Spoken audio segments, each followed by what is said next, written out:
सभी को जय मसीह की। खुदा के अनुग्रह में आप सभी का स्वागत है आपके channel the lion of Judah ministry में।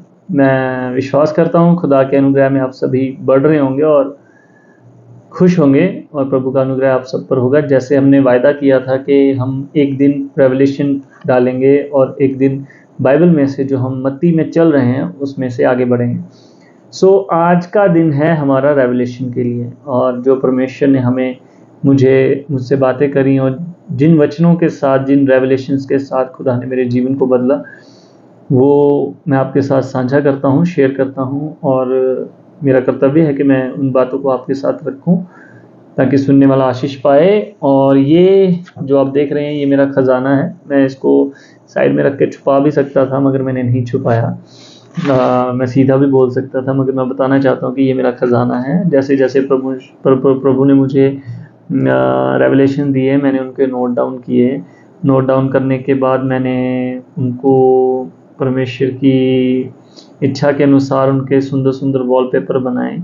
वॉलपेपर बनाने के बाद मैंने उनको इस बुक की शक्ल दी जिसको मुझे बहुत प्यारी लगती है। ऑनलाइन उनमें से निकालना मुझे इतना अच्छा नहीं लगता, मैं बुक्स प्रेफर करता हूँ जैसे आप देख रहे हो। तो आज का रेवलेशन है धन के ऊपर। आज का रेवलेशन है धन के ऊपर, और धन को लेकर बहुत सारी बयान है, बहुत सारी धारणाएं हैं। कई लोगों का मानना है कि धन जो है वो परमेश्वर की ओर से नहीं है, और कई लोगों का मानना है कि परमेश्वर की ओर से है।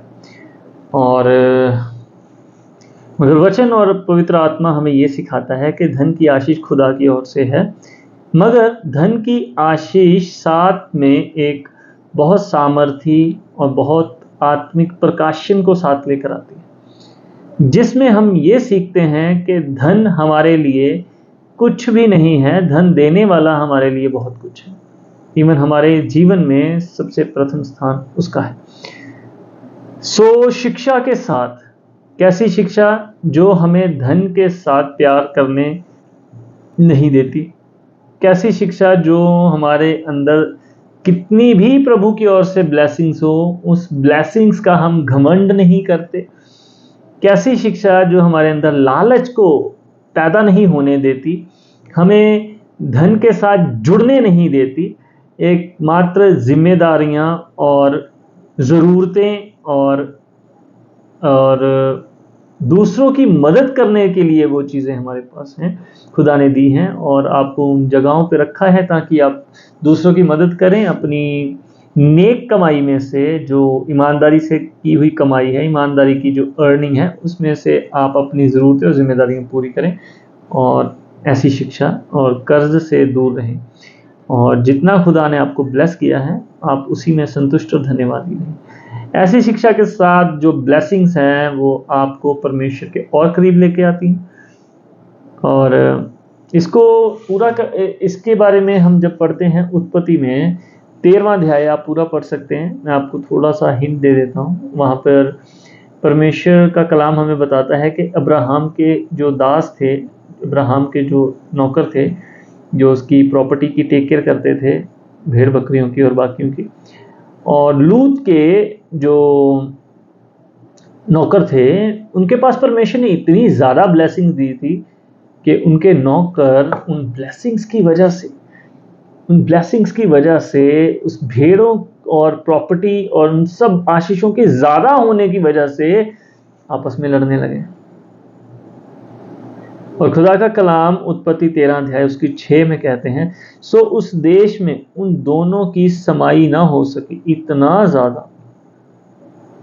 ज़्यादा धन दिया कि उन समाई ना हो सकी, कि वे इकट्ठे रहें, क्योंकि वे उनके पास बहुत धन था, इसलिए वे इकट्ठे ना रह सके।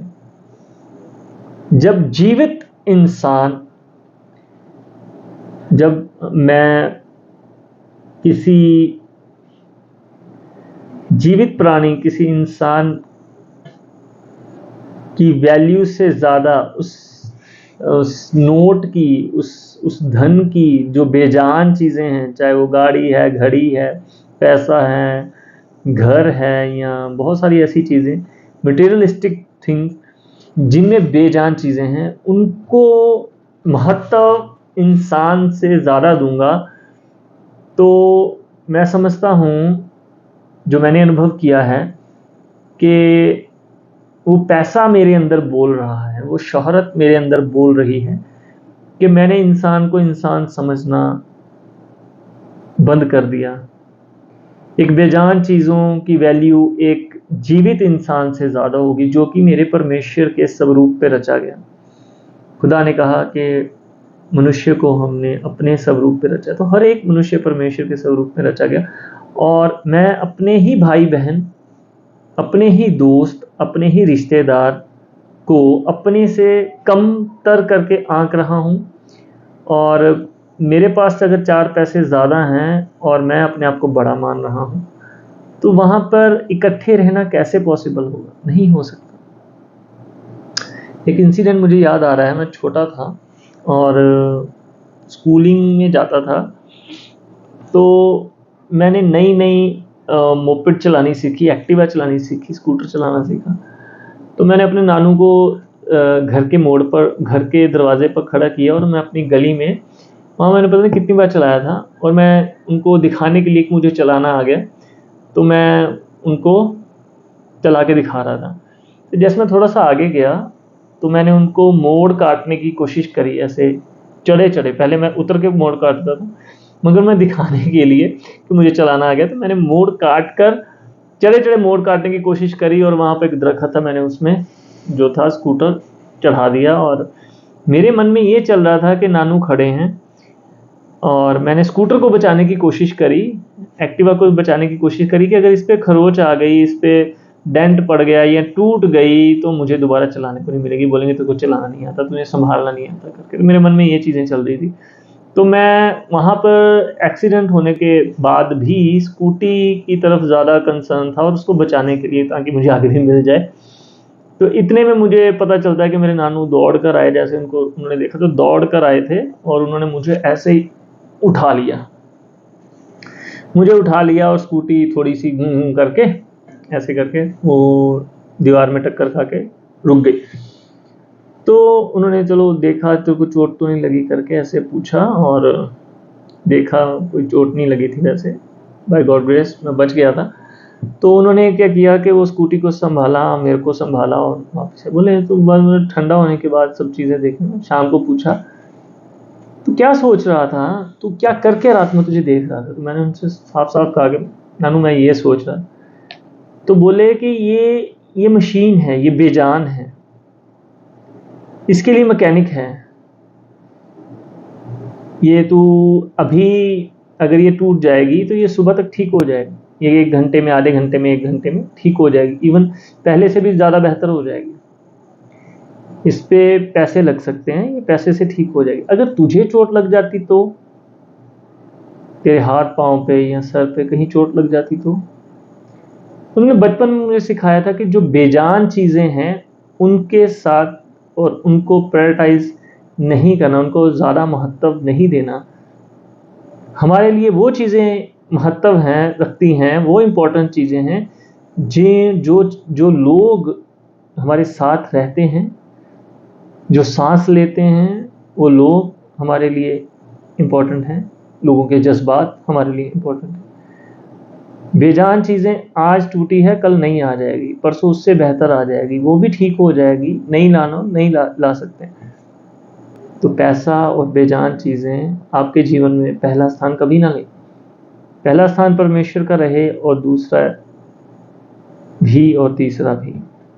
बेजान चीज़ें आप अंत में रखें, ऐसा वचन हमें प्रभु यीशु मसीह, जब हम मत्ती जैसे हम चल रहे हैं, वहाँ पर भी हमें यही कहते हैं कि मत्ती 6 उसका 24 नंबर आयत में कहता है कि कोई भी मनुष्य 2 स्वामियों की सेवा नहीं कर सकता, क्योंकि वह एक से बैर और दूसरे से प्रेम रखेगा। वह एक से मिला रहेगा और दूसरे को तुच्छ जानेगा। तुम परमेश्वर और धन दोनों की सेवा नहीं कर सकते। कितनी अचंभे की बात है कि जब परमेश्वर ने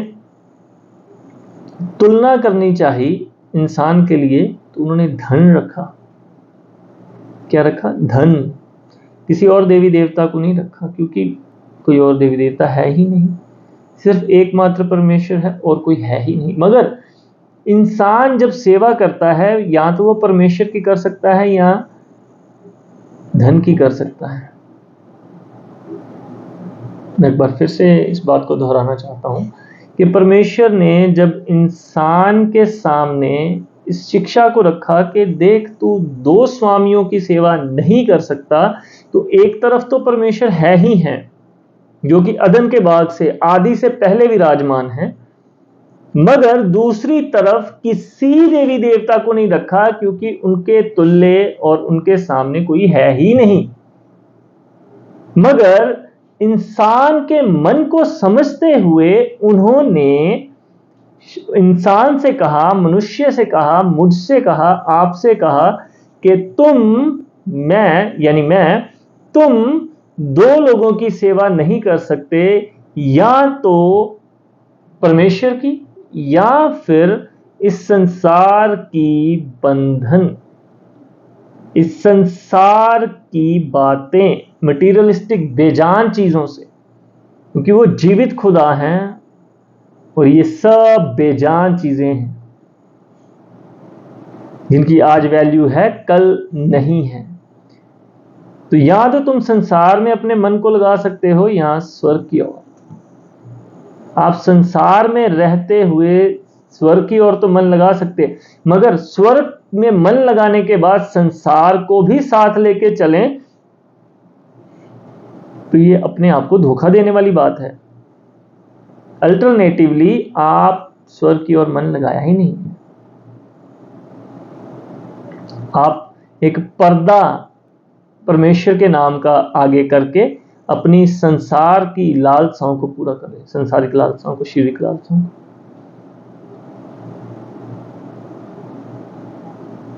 मैं विश्वास करता हूं इसमें और गहरा जाने से कि आपको ये बात समझ में आ गई होगी, और परमेश्वर के अनुग्रह के द्वारा, परमेश्वर के बड़ी सामर्थ्य के द्वारा आपने आज हर उस बेजान चीज से छुटकारा पाया जो हमारे साथ नहीं जा सकती। अगर जा सकता है तो परमेश्वर का जीवित कलाम, और हम उसी से भरना चाहते हैं और उसी में एक होना चाहते हैं। ये है जो हमारे साथ जाएगा, कागज नहीं, वचन, प्रकाशन और परमेश्वर की संगति में जो हम सीखते हैं, और परमेश्वर जो हमसे बात करता है, कलाम जो स्वर्ग से उतरा और स्वर्ग में जाएगा। जहां हम धन को किसी इंसान से ऊपर देखेंगे तो वो इंसान भी जाता रहेगा, और जब हम धन को परमेश्वर से पहले देखेंगे तो हम खुदा से पहले ही दूर हैं। अंत में मैं एक बात को कहकर ख़त्म करना चाहूँगा कि दुष्ट के 3 हथियार हैं, घमंड, व्यभिचार, धन, गुस्सा, चार। इनमें से ये बार बार किसी ना किसी चीज में हमें फंसाने की कोशिश करता है। बहुत सारे रूप में ये आकर, चाहे वो क्रोध है, चाहे वो व्यभिचार है, चाहे वो घमंड है, और चाहे वो धन है, आपके आत्मिक जीवन को, आपकी सेवकाई को तबाह करने के लिए, उसमें सेंक लगाने के लिए, उसको खोखला करने के लिए इनमें से बार बार वो चीज़ें लाकर रखता है।